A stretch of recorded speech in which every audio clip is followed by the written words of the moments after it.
Então vamos lá, pessoal, voltando aqui com os nossos simulados de processo do trabalho da FCC, vamos para o terceiro simulado que vai analisar algumas questões sobre partes e procuradores, um tema também bem relevante para as nossas provas. A nossa primeira questão aqui diz que Hermes manteve contrato de trabalho com a empresa Gama Transportadora de Cargas por 3 anos, sendo dispensado por justa causa, sem receber nenhuma verba rescisória. Procurou a vara do trabalho do município para ajuizar a reclamação trabalhista. Conforme previsão contida na consolidação das leis do trabalho e jurisprudência atual e simulada do TST, Hermes, vamos lá. Previsão contida na CLT, artigo 791 da CLT. Jurisprudência atual e simulada, súmula 425 do TST. A nossa base estará aqui. A nossa questão é respondida pela análise desse dispositivo da CLT, dessa súmula do TST. Vale a pena até, se quiser, parar o vídeo, ler o 791, a súmula 425.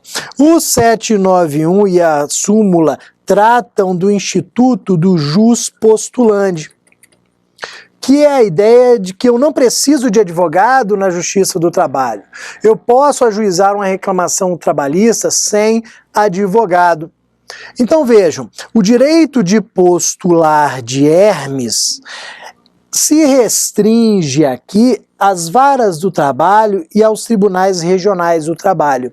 Vejam que Hermes não precisa de advogado para ajuizar a sua reclamação trabalhista.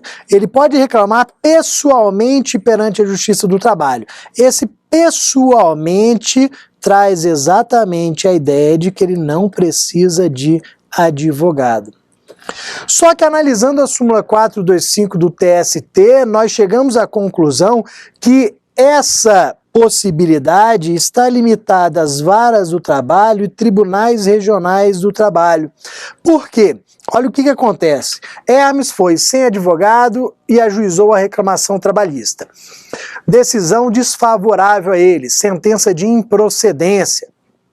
Ele pode recorrer ao TRT sem advogado? Pode. Da sentença ele vai interpor o recurso ordinário sem advogado. Se o TRT mantiver a decisão desfavorável, será que agora, sem advogado, ele pode recorrer ao TST? Agora não. Então vejam que atuar sem advogado só na vara do trabalho, só no TRT, não se aplica ao TST. Isso com base na súmula 425. Além disso, o que nós temos que saber aqui? Mas tem que saber decorado, porque isso daqui geralmente vem cobrado nas provas da FCC. Nós temos que conhecer aqui a súmula 425. Toda vez, em todo vídeo, eu destaco isso daqui. A súmula 425 do TST diz que o jus postulandi ele ainda existe. Ainda há essa possibilidade de ir à Justiça do Trabalho sem advogado. Mas, pelo entendimento simulado, surgem 4 situações em que o advogado é indispensável. 4 situações em que eu preciso de advogado. São elas, mandado de segurança, ação rescisória,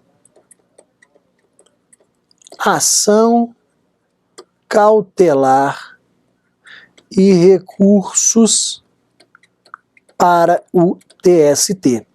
Essas 4 situações que eu anotei para vocês e que estão na súmula 425, em todas elas eu preciso de advogado.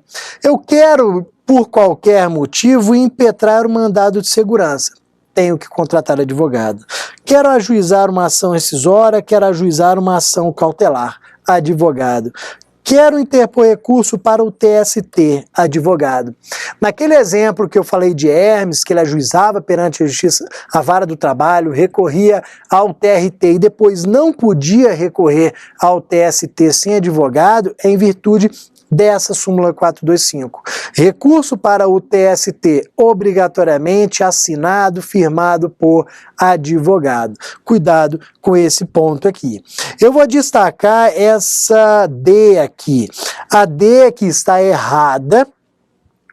Diz que ele não precisa constituir advogado para atuar em todas as instâncias da Justiça do Trabalho, desde que seja assistido pelo sindicato da categoria profissional. Isso está errado, porque o sindicato da categoria profissional tem que ter advogado nessas situações. Tudo bem, quem vai recorrer para João, quem vai interpor o recurso para João é o sindicato, mas o sindicato tem que estar assistido por advogado. Então essa D está errada, cuidado com isso daqui, ok?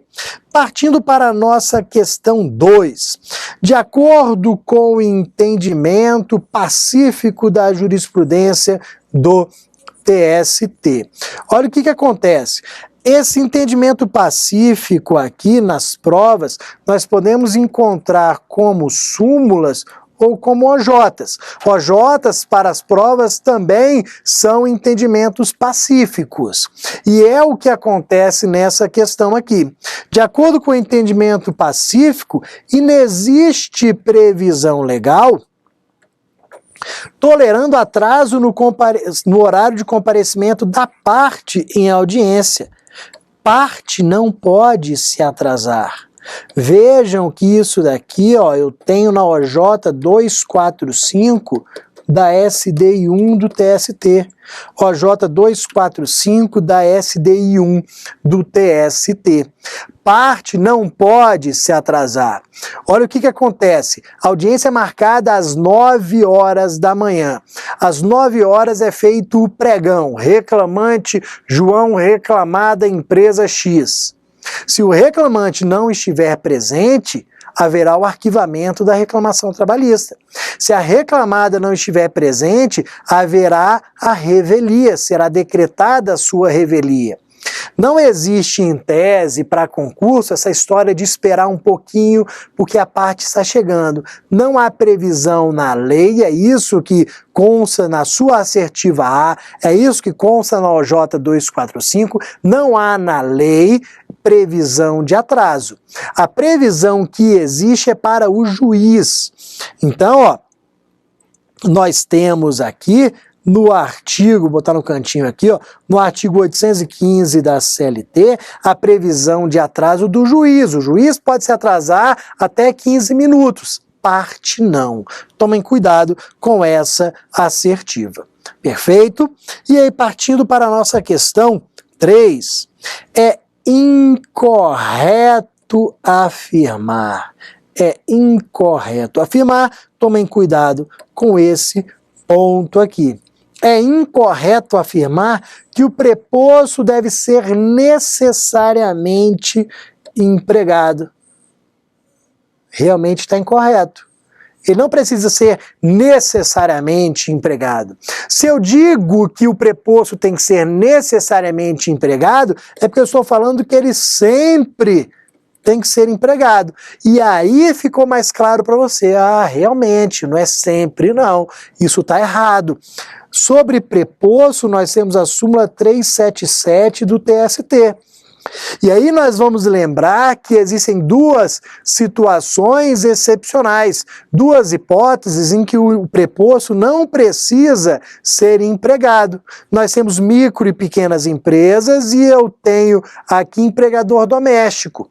A súmula diz que o preposto deve ser empregado, salvo em se tratando de reclamação movida em face de micro e pequena empresa ou empregador doméstico, pela ideia de que esses empregadores possuem poucos empregados, 1, 2, 3, poucos. Então, cuidado com o necessariamente. Ele não levou em consideração as exceções previstas nessa súmula aqui. É sempre importante lembrar essa súmula aqui do TST. Partindo para a questão 4. Murilo ajuizou reclamação trabalhista em face de sua ex-empregadora, a empresa Azul. Mateus ajuizou reclamação trabalhista em face de sua ex-empregadora, a multinacional Blue. E Matias ajuizou reclamação trabalhista em face de sua ex-empregadora, a empresa Branca Limitada. Na audiência una, e lembra que a regra no processo do trabalho é a audiência una, já designada nos respectivos processos, todas as empresas pretendem enviar prepostos. Perfeito. Todas elas querem enviar prepostos. Já lembramos novamente da súmula 377, já paramos o vídeo, lemos ali a redação dela.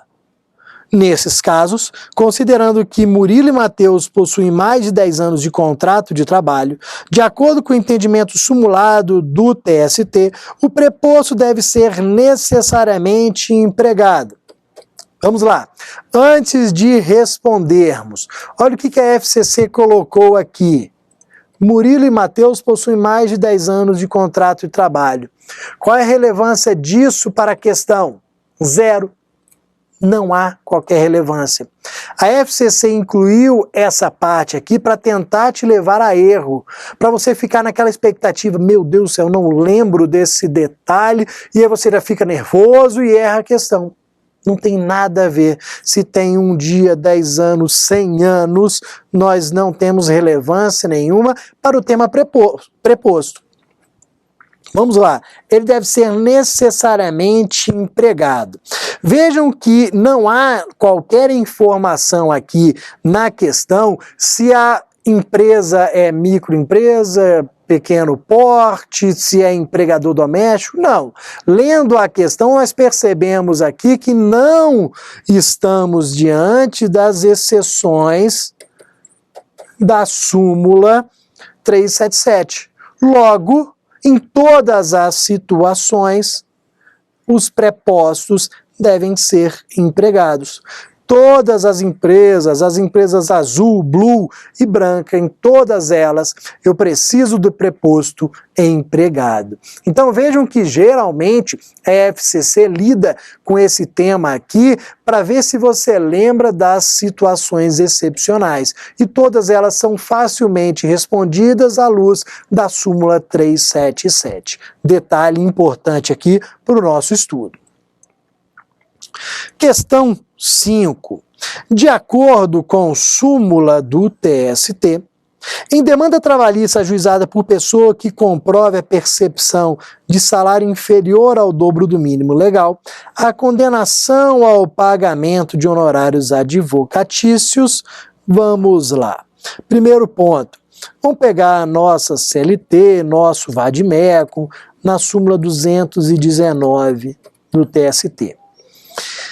Quando a questão de concurso fala de condenação a pagamento de honorários advocatícios, a resposta certamente está na súmula 219. É ela hoje muito explorada nos concursos, mas tudo o que as bancas, principalmente a FCC, traz, tudo está na súmula 219. Então, primeiro ponto aqui, nós temos um percentual para a condenação dos honorários advocatícios. Eles nunca serão superiores a 15%. É um percentual máximo aqui. Cuidado para não confundir com o processo civil, que pode ser até 20%. Lá no CPC, a condenação ao pagamento de honorários advocatícios vai até 20%. Aqui, nos termos da súmula 219, vai até 15%. E aí nós já vamos aqui, eliminando aqueles que trazem informações diferentes. Vejam que só lembrando desse detalhe, nós já encontramos a resposta certa. Eles nunca serão superiores a 15%. Vejam que com esse mínimo detalhe, nós já excluímos todas as demais assertivas. E aí, para complementar, olha o que a assertiva E diz. Nunca superiores a 15%, não decorrendo pura e simplesmente da sucumbência, devendo a parte estar assistida por sindicato da categoria profissional. Isso daqui, pessoal, é muito importante. Não decorre pura e simplesmente da sucumbência. No processo civil, a condenação decorre da sucumbência, da mera sucumbência. No processo civil, o sistema é quem perde paga ao advogado do vencedor determinado percentual a título de honorários advocatícios. Lá no processo civil, a regra é mera sucumbência. Sucumbir significa perder. O sistema da mera sucumbência é aquele sistema perdeu, pagou. Perdi, pago para outra parte. Isso no processo civil. No processo do trabalho, lendo o inciso 1º da súmula 219, nós temos a ideia de que a condenação não decorre da mera sucumbência. Perdi, pago honorário sucumbência? Não. Para que a outra parte receba, eu tenho que preencher requisitos. Vejam que o dispositivo aqui fala em receber menos que o dobro do mínimo legal. Então vejam que para que eu tenha condenação a honorários advocatícios, eu tenho que comprovar um primeiro requisito, que é a questão econômica. Eu tenho que receber até 2 salários mínimos ou então declarar não ter condições financeiras. Esse é um primeiro requisito. Depois, eu tenho que estar assistido por sindicato da categoria. Esses daqui são os 2 requisitos para ter direito aos honorários advocatícios. Receber até 2 salários mínimos ou declarar impossibilidade financeira e também estar representado pelo sindicato da categoria profissional.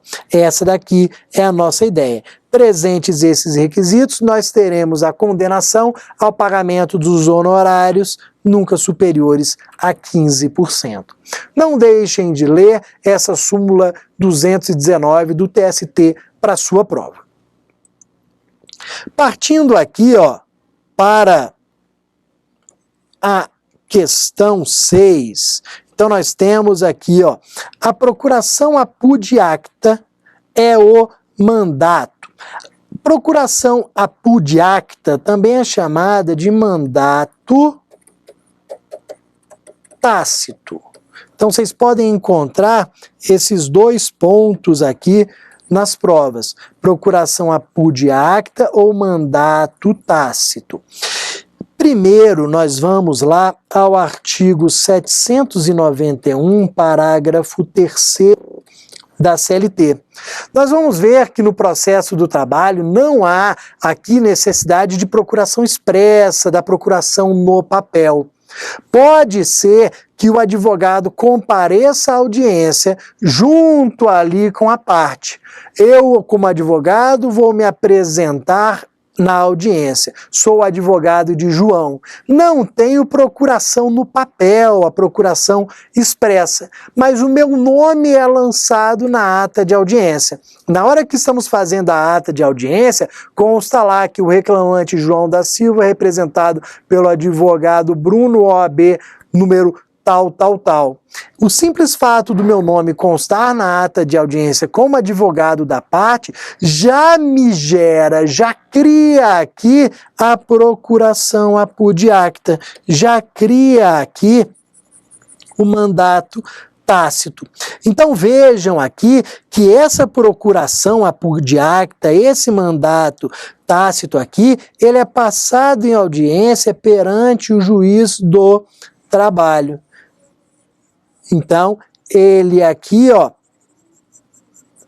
ele é passado em audiência perante o juiz do trabalho. Essa daqui, vamos conferir, podem conferir lá no parágrafo 3º, é a ideia da CLT. Vamos verificar o parágrafo 3º, artigo 791 da CLT. Essa foi a ideia passada pelo legislador. A procuração é passada em audiência perante o juiz do trabalho.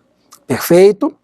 Partindo aqui para a questão 7, nós temos que O regramento da gratuidade judiciária, vigente no processo do trabalho, segundo prevê a consolidação das leis do trabalho, decorre da... Vamos lá. Prevê a CLT. Vamos ver que a gratuidade judiciária está no artigo 790, parágrafo 3º da CLT. Então, a justiça gratuita, a gratuidade judiciária, consta no artigo 790, parágrafo 3º. Então, o benefício da justiça gratuita, a gratuidade judiciária vigente no processo do trabalho, prevista no 790, parágrafo 3º da CLT, ela decorre da mera declaração do interessado de que não tem condições de arcar com as despesas processuais sem prejuízo próprio ou de sua família. Essa daqui é a resposta correta. Vamos tomar cuidado com o seguinte. Alguém pode estar pensando, pô, mas o Bruno disse em questão anterior também sobre o sindicato. Ele colocou 2 requisitos, a questão financeira e o sindicato. Cuidado, naquela questão anterior, nós estávamos falando de assistência judiciária gratuita. Assistência judiciária gratuita, que é diferente de justiça gratuita. A assistência judiciária gratuita, ela não está prevista na CLT. A CLT prevê a justiça gratuita. A justiça gratuita, ela decorre simplesmente da afirmação, da mera declaração de não ter condições financeiras. A justiça gratuita, que nós estamos analisando, ela não está ligada a sindicato. Ela não tem nada a ver com o sindicato. A assistência judiciária gratuita, sim. Justiça gratuita, não. Então, por isso que basta a declaração da parte que não tem condições de arcar com os custos do processo para que o juiz defira a justiça gratuita. Com isso, ele vai me isentar do pagamento das custas processuais. Perfeito? Então, não há necessidade de atestado emitido por entidade pública, não precisa de prova de desemprego, nada disso. Basta afirmar não ter condições de arcar com os custos do processo. Essa é a informação, como eu coloquei, contida no 790, parágrafo 3º da CLT. Seguindo aqui para a nossa 8ª questão, vamos novamente sobre honorários advocatícios. Por que nós colocamos aqui honorários advocatícios novamente? Para nós falarmos agora sobre as outras situações previstas na súmula 290. Então vou até repetir aqui. Honorário, súmula 219. Súmula 219 do TST. Vimos a regra geral do inciso 1º, só que nós temos 2 outros incisos aqui para tratar. Então, quanto aos honorários advocatícios no processo do trabalho, é correto afirmar: são devidos honorários advocatícios nas lides que não derivem da relação de emprego. Se o processo não deriva da relação de emprego, é porque deriva da relação de trabalho. E essa é uma situação que está descrita no inciso 3º da súmula 219. O que nós vamos... Qual vai ser a nossa preocupação? Nós vamos deixar claro aqui que existe uma regra geral no inciso 1º. Nós temos uma regra geral no inciso 1º da súmula 219, que é a que foi vista na questão anterior. Para que haja condenação ao pagamento de honorários advocatícios, a parte precisa estar assistida pelo sindicato, receber até 2 salários mínimos ou declarar a a impossibilidade financeira. Essa é a nossa regra geral. Nós vimos que no inciso 1º a condenação não decorre da mera sucumbência, exatamente porque é preciso comprovar esses requisitos. Só que os incisos 2 e 3 da súmula são situações excepcionais. Os incisos 2 e 3 da súmula falam da condenação por mera sucumbência. Ou seja, os incisos 2 e 3 falam do sistema aplicado no processo civil. Perdeu, pagou. A parte que perde, paga a outra parte, a parte vencedora. Os incisos 2 e 3, vocês podem anotar aí no seu vadimeco, no seu código, que eles trazem a condenação por mera sucumbência. Perdeu, pagou. Vejam que o inciso 2º vai falar de ação rescisória. Se eu ajuizo a ação rescisória e venço, a parte contrária tem que pagar honorários advocatícios pelo simples fato de ter perdido. Perdeu, pagou, mera sucumbência. O inciso 3º, ele vai falar de relação de trabalho, que é a nossa resposta aqui, e vai falar também do ajuizamento de ação pelo sindicato como substituto processual. Então, o inciso 3º fala daquelas lides de relação de trabalho, ou seja, que não derivam da relação de emprego, e também nas situações em que o sindicato ajuiza a ação trabalhista como substituto processual. Como assim? É muito comum no processo do trabalho o empregado, de forma individual, ou vários empregados ajuizarem a reclamação trabalhista. Olhando para o autor da ação, quem é? Bruno. Só que em algumas outras situações, quem vai ajuizar a ação vai ser o sindicato. Olhando para o autor da ação é o sindicato ajuizando a ação para a proteção de direitos dos trabalhadores. Vejam que o sindicato está ajuizando a ação em nome próprio para a defesa de interesses alheios, de terceiros. Isso é a substituição processual, que está chamado de legitimidade extraordinária. O sindicato, que não é o detentor do direito, que não é o titular do direito, vai ao Poder Judiciário para defender interesses, direitos alheios de terceiros. Isso é substituição processual, isso é legitimidade extraordinária.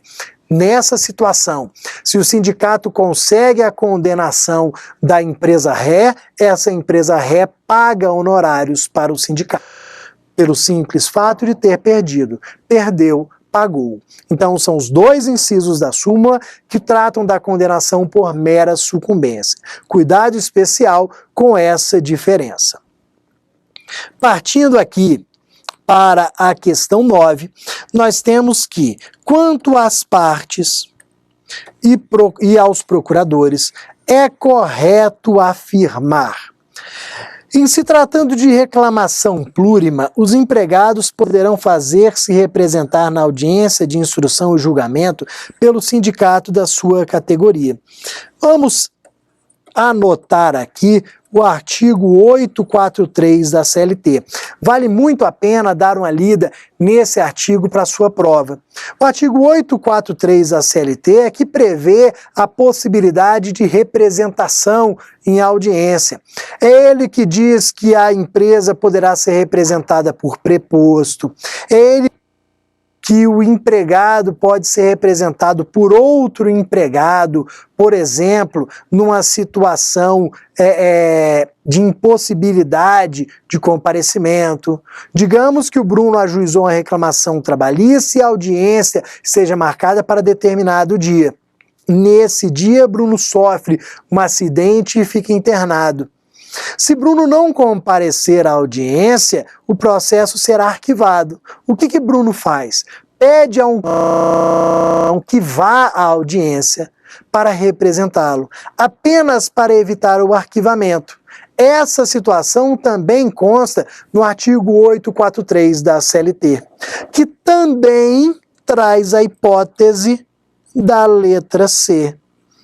Vejam que a situação é a reclamação plurima. O que é uma reclamação plurima? Aquela que tem Litisconsórcio ativo.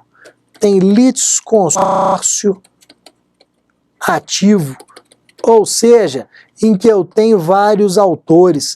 Imagina uma reclamação trabalhista que foi ajuizada por 200 ex-empregados de uma empresa, 200 autores. Imagina no pregão, né, chamar um por um, vamos ficar a manhã toda só no pregão. E como acomodar os 200 reclamantes na sala de audiência? Impossível.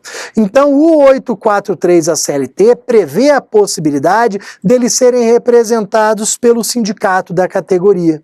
Não há necessidade de comparecimento de todos, eles serão representados pelo sindicato da categoria. Essa é a ideia considerada correta aqui pela FCC. Leiam esse 843 da CLT, porque vale a pena para as nossas provas. E última questão sobre partes e procuradores. Com base nas regras do processo do trabalho aplicáveis às partes e procuradores, a substituição e representação processuais, é correto afirmar. Vamos ver aqui o que é correto afirmar. Os empregados e os empregadores poderão reclamar pessoalmente perante a Justiça do Trabalho e acompanhar as suas reclamações até o final. Isso está correto porque está de acordo com o 791 da CLT, que trata do jus postulandi, que já foi analisado em questão anterior. Vejam que os empregados e os empregadores podem se valer do jus postulandi, podem ajuizar as reclamações trabalhistas, podem se defender e acompanhá-las até o final. Cuidado com o seguinte, vocês sabem que sem advogado eu não posso recorrer ao TST.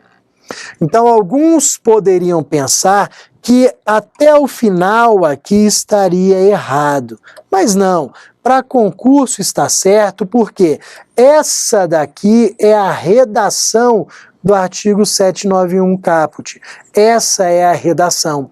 Ele diz até o final. Então, apesar de nós sabermos que a súmula 425 do TST diz que não há possibilidade de recorrer ao TST, para as provas nós vamos considerar correto se a FCC repetir a informação dizendo que podem acompanhar até o final. Isso está correto porque é a redação do 791. E aí nós terminamos aqui a análise do nosso terceiro simulado, as questões sobre partes e procuradores, e em breve voltaremos aqui com atos, termos e prazos processuais.